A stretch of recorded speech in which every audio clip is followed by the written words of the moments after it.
My name is Walter Brennan. I am 67 years old, and I am the keeper of a promise I made to my late wife, Eleanor. For 45 years, I poured my heart into our family restaurant, a little place on the corner of Maple and Fifth that served the best apple pie in all of Vermont. I thought my daughter Sophie understood what that place meant to us, but her husband, Derek, only saw profit margins, where I saw my soul. At my wife's funeral, in front of 150 mourners, Derek raised a glass to honor her memory. Then he handed me a folder and demanded I sign over the restaurant as my retirement gift to myself.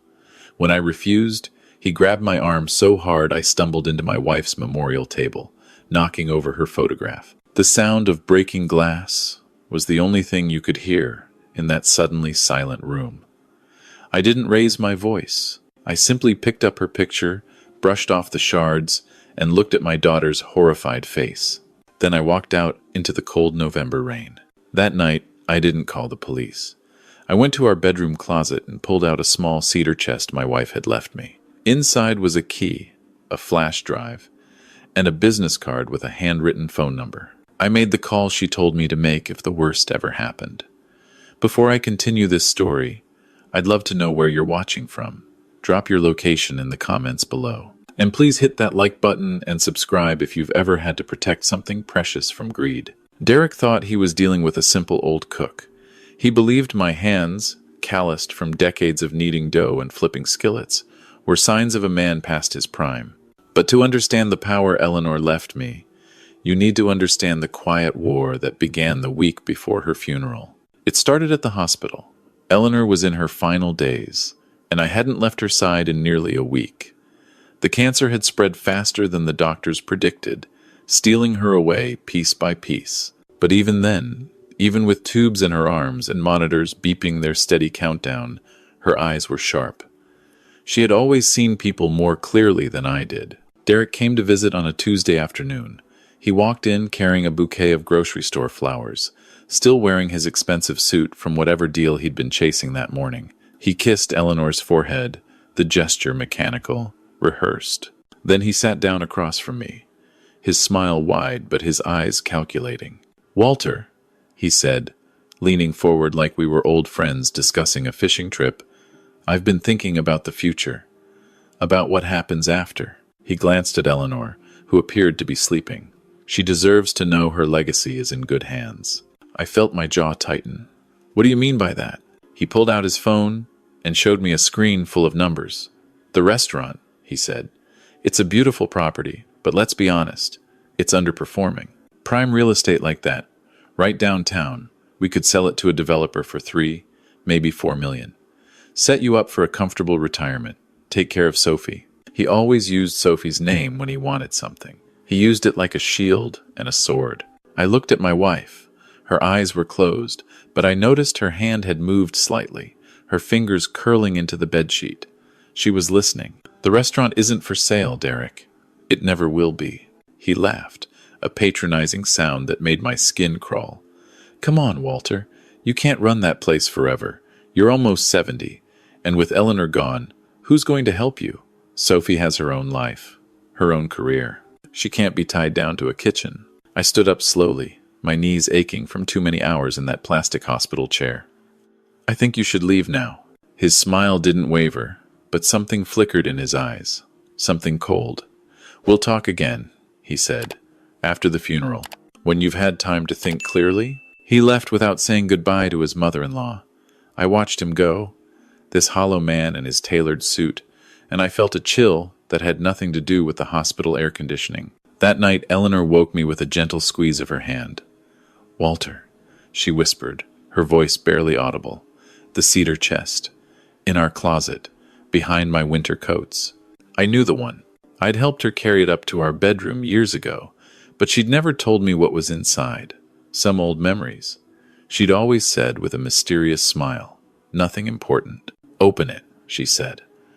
"When the time comes, when a man shows you his true nature, believe him." Her eyes, those beautiful green eyes I'd fallen in love with 46 years ago, held mine with an intensity that made my heart ache. "Promise me you'll protect our home. Promise me you won't let anyone turn it into just another number." I promise, I said. She smiled then, the same smile that had made me drop a tray of dishes the first time I saw her walk into my father's restaurant all those decades ago. Then protect it, my love. I've given you everything you need. She passed 3 days later, her hand still holding mine. The funeral was everything Eleanor would have hated. Derek had insisted on handling the arrangements, and he'd turned her simple goodbye into a showcase of his own importance.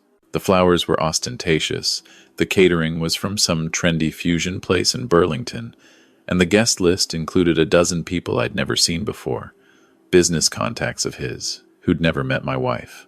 I endured it all in silence, standing beside her casket in my old black suit, the one she'd picked out for me 20 years ago. Sophie stood on my other side, beautiful in her grief, dabbing at her eyes with a handkerchief. She'd been distant lately, pulled into Derek's orbit, but in that moment, she was my little girl again, the one who used to stand on a step stool to help me frost cakes. The service itself was mercifully brief. The pastor spoke of Eleanor's kindness, her volunteer work at the food bank, her legendary blueberry muffins that she donated every Sunday. A few old friends shared memories. I tried to speak, but couldn't get past the first sentence without my voice breaking. Then we moved to the reception hall adjacent to the church. White tablecloths, soft music, people speaking in hushed tones while balancing plates of food that Eleanor would have criticized for being underseasoned. Her photograph stood on a table near the entrance, surrounded by candles and flowers. She was smiling in that picture, taken on our 40th anniversary, standing in front of the restaurant with flowers still dusted on her apron. I was standing by that table, lost in the memory of that day, when Derek appeared at my elbow. "Walter," he said, his voice pitched low. "We need to talk, privately." "Not now, Derek. Not today." His hand closed around my arm, his grip surprisingly strong. "Yes, now. This can't wait." He steered me toward a quiet corner near the back of the hall. I could see Sophie watching us from across the room, her brow furrowed with concern. Derek positioned himself so his back was to the crowd, blocking their view of whatever was about to happen. He reached into his jacket and pulled out a leather folder. Inside was a stack of legal documents, dense with text and marked with colored tabs indicating where to sign. "I've had my lawyers draw up the paperwork," he said. "A simple transfer of ownership. You sign the restaurant over to a holding company, and we handle everything from there. The sale, the negotiations, the tax implications. You don't have to worry about a thing." I stared at the papers. Transfer of ownership. Sale. As if 45 years of my life could be reduced to a stack of documents and a signature. "No," I said. His expression didn't change, but I saw his jaw tighten. "Walter, be reasonable. You just buried your wife. You're emotional. You're not thinking clearly." "I'm thinking more clearly than I have in years," I replied. "The restaurant is not for sale. My answer is no." He leaned closer, and I could smell the expensive cologne he always wore, masking something sour underneath. "Listen to me carefully, old man." He dropped any pretense of warmth, his voice a low hiss. "I have debts, significant debts, and your quaint little diner is sitting on property worth millions. I've already made promises to people, important people. This deal is happening, with or without your cooperation." "Then it'll have to be without," I said, "because I will never sign." His face contorted. For a moment, the mask slipped completely, and I saw the man my wife had warned me about, the man I'd been too blind to see. "You stubborn old fool," he spat. "You think you have a choice." He reached for my arm again, but this time I stepped back. My heel caught on something, and I stumbled backward into the memorial table. I heard gasps from the crowd. Then came the crash as Eleanor's photograph toppled over, the frame shattering against the floor, glass scattering across the polished wood. The music stopped. Every conversation died. 150 pairs of eyes turned toward us. I looked down at my wife's picture lying amid the broken glass. Her smile, unchanged. Her eyes, still watching me, still believing in me. "Dad!" Sophie rushed over, her face pale. "What happened? Are you okay?" I slowly knelt down and picked up the photograph, careful to avoid the jagged edges of the broken frame. A small cut opened on my thumb, and a drop of blood fell onto the white tablecloth. I didn't feel it. When I stood, I didn't look at Derek. I looked only at my daughter, at her tear-streaked face, at the confusion and horror in her eyes. I held Eleanor's picture to my chest. Then, without a word, I walked through the silent crowd. People parted before me like waves. I could hear Derek behind me, saying something about an accident, about grief, about not being well. But I didn't stop. I pushed open the door and stepped out into the cold November rain. It soaked through my jacket immediately, but I didn't care. I just kept walking, holding my wife's picture close, until I reached my old pickup truck at the edge of the parking lot. I sat there for a long time, watching the rain stream down the windshield. The anger I felt wasn't hot. It was cold, patient. It was fuel. Eventually, I drove home. The house was dark and empty. It smelled like Eleanor's lavender soap and the cinnamon potpourri she kept in little bowls around the living room. Every corner held a memory. The chair where she read her mystery novels. The kitchen where we'd slow dance to Sinatra while waiting for bread to rise. The bedroom where I'd held her hand as she took her last breath. I didn't turn on the lights. I walked straight to our closet, pushed aside her winter coats that still smelled faintly of her perfume, and pulled out the cedar chest. It was lighter than I remembered, simple, unvarnished, made from cedar we'd harvested from a tree that fell during a storm decades ago. I'd built it for her as an anniversary gift. She'd used it to store what she called her treasures. I'd always assumed she meant old photographs, pressed flowers, love letters from our courtship. I was wrong. I set the chest on our bed and lifted the lid. The hinges creaked softly, a sound like a whisper. The first thing I saw was a small leather notebook, the kind you could buy at any office supply store. I opened it and found Eleanor's elegant handwriting filling page after page. It wasn't a diary. It was a ledger. My breath caught as I read the entries. Each one was dated, with a description and an amount. The 15th of March 2021. $8,000 for Derek's investment opportunity. Said he'd pay back in 2 months. The 3rd of June 2021. $12,000 for urgent business expenses. Promised returns by end of quarter. The 22nd of September 2021. $5,000 for car repairs. Derek said the insurance wouldn't cover it.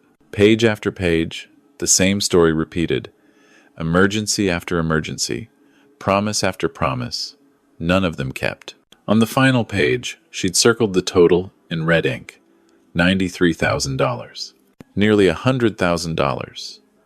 Money we'd saved for retirement. Money we'd earned through decades of early mornings and late nights. All of it gone into Derek's pockets. Beneath the notebook was a silver flash drive. I took it to the old desktop computer in my office, the one Eleanor used for recipe research and email. The drive contained a single folder labeled DT Financial Records. I clicked it open and found spreadsheets, bank statements, credit card bills, investment portfolios showing catastrophic losses. Derek wasn't just greedy. He was drowning. His empire of deals and investments was a house of cards built on other people's money. He owed hundreds of thousands to creditors, banks, and private lenders. He was 3 months behind on his mortgage. His credit cards were maxed. No wonder he needed the restaurant. He didn't want to sell it. He needed to sell it. Without that money, his whole life would collapse. At the bottom of the chest, I found 2 more items. The first was a small digital recorder, no bigger than my thumb. I pressed play and heard Derek's voice, smooth and condescending. Eleanor, please, you need to understand the bigger picture. Walter is a great cook, but he's too sentimental to see what that property is really worth. When he's gone, and let's face it, that could be any day now, Sophie will be stuck with a failing business and a mountain of debt. Is that what you want for your daughter? Then Eleanor's voice, weaker than I'd ever heard it but still made of steel. Derek, that restaurant isn't a piece of property. It's our home. It's our legacy. And Walter isn't going anywhere. My answer is no. And if you ever go behind his back again, I promise you, you will regret it. The recording ended. I sat there in the dark, tears streaming down my face. She'd known. She'd seen through him from the beginning. And she'd fought for me, for us, even when she was dying. The final item was a thick manila envelope, sealed with wax. On the front, in Eleanor's handwriting, were the words, Partnership Agreement and First Right of Refusal. Morrison Hospitality Group. Morrison Hospitality. I knew that name. Robert Morrison had started as a dishwasher at a diner in Boston 30 years ago. Now he ran one of the largest restaurant groups in New England. I'd met him once, years ago, at a food festival in Burlington. We'd talked for hours about the industry, about tradition, about what it meant to feed people. I didn't know he and Eleanor had ever spoken. I opened the envelope and found a contract, thick with legal language. But the essence was clear. 5 years ago, Eleanor had negotiated a partnership with Morrison Hospitality. Our restaurant was designated as a heritage site in their preservation initiative, a program designed to protect independent family restaurants from developers.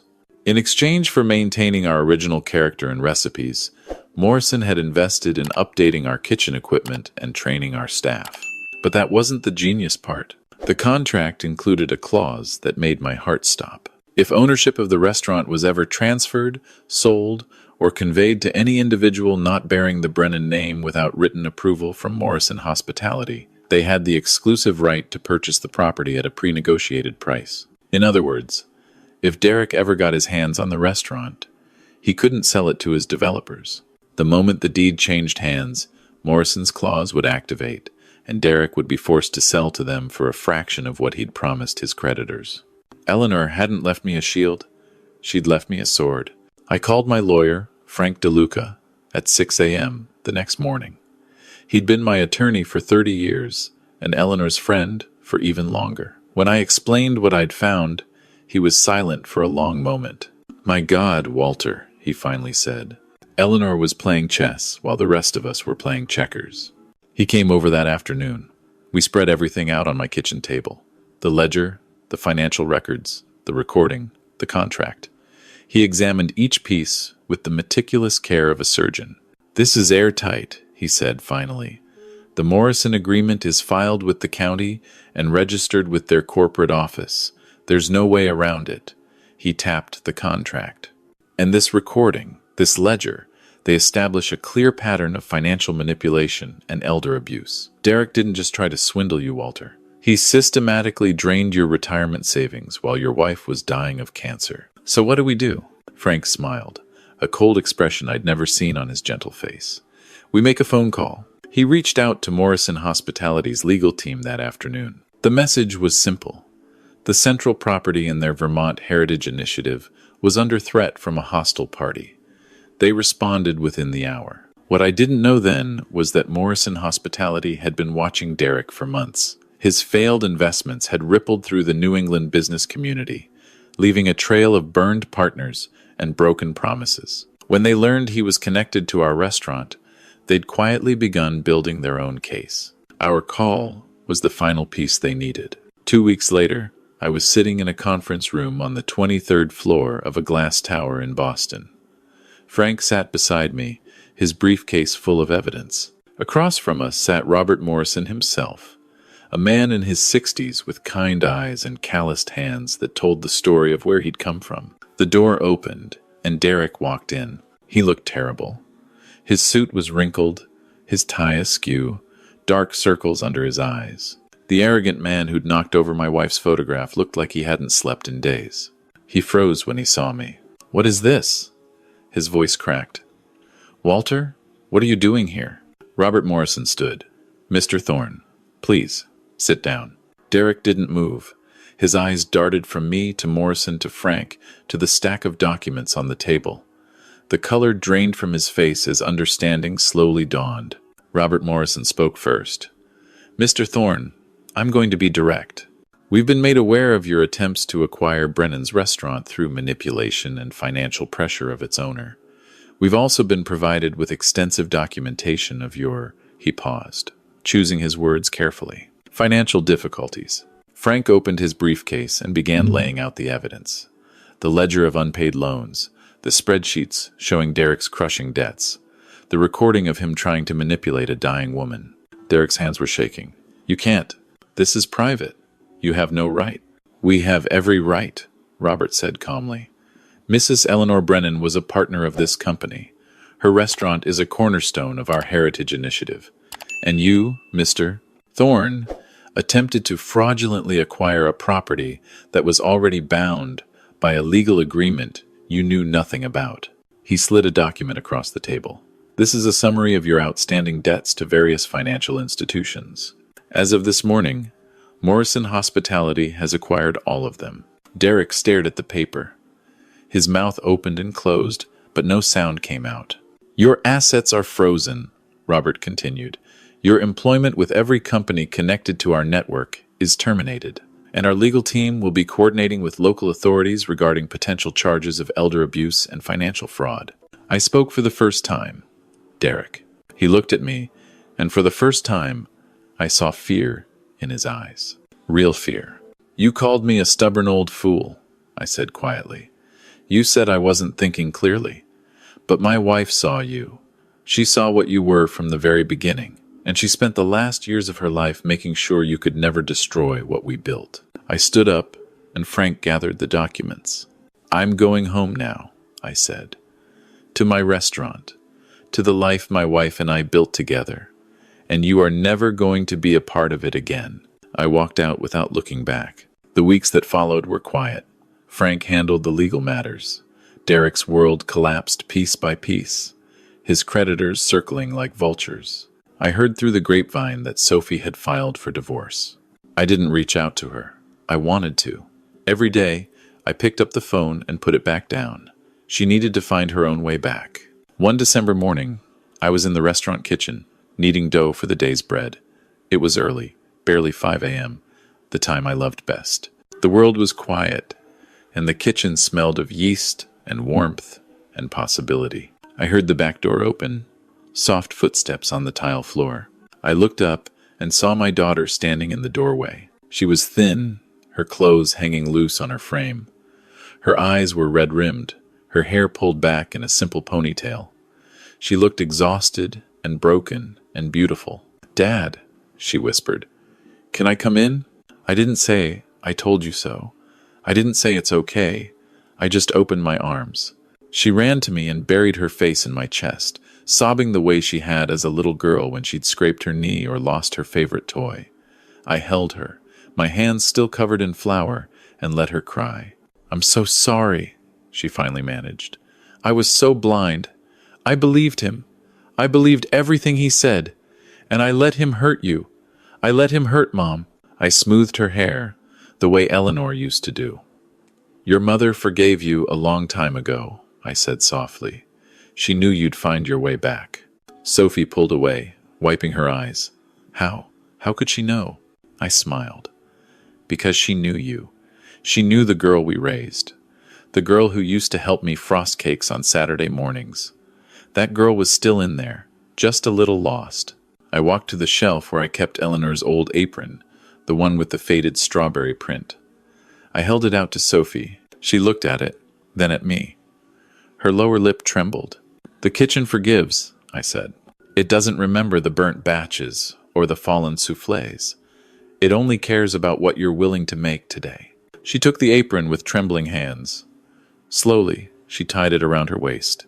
I handed her a ball of dough. Come on, I said. I'll teach you how to make your mother's cinnamon rolls. The secret is in the way you fold the butter. 6 months later, the restaurant had a new sign above the door. Brennan's Family Restaurant. Est 1979. Now in its second generation. Sophie had taken to the kitchen like she'd never left. She had Eleanor's instincts, her sense of timing, her ability to taste a dish and know exactly what it needed. The customers adored her, especially the old regulars who remembered her as a pigtailed girl sneaking cookies from the dessert case. Robert Morrison came up from Boston one autumn afternoon. We sat together on the patio, watching the leaves turn gold and crimson on the hills, sharing a bottle of Vermont cider and a slice of apple pie. Eleanor would be proud, he said. I looked through the window at Sophie, laughing with a customer as she refilled their coffee. She would, I agreed. Robert raised his glass. To the things that last. I raised mine to meet his. The cider was crisp and sweet, made from apples grown on a farm just down the road. It tasted like home. This story taught me that true strength isn't loud or violent. It's quiet. It's patient. It's the love of a woman who spent her dying days making sure her family would be protected. It's the loyalty of friends who remember where they came from. It's the forgiveness of a father who never stopped believing in his daughter. Some people measure legacy in dollars. I measure it in the smell of fresh bread at 5 a.m., in the smile of a customer biting into a perfect piece of pie, in the laughter of a daughter who finally found her way home. What do you think is the most valuable legacy a person can leave behind? Share your thoughts in the comments below. And if this story moved you, please like, subscribe, and hit that notification bell. I'll see you in the next one.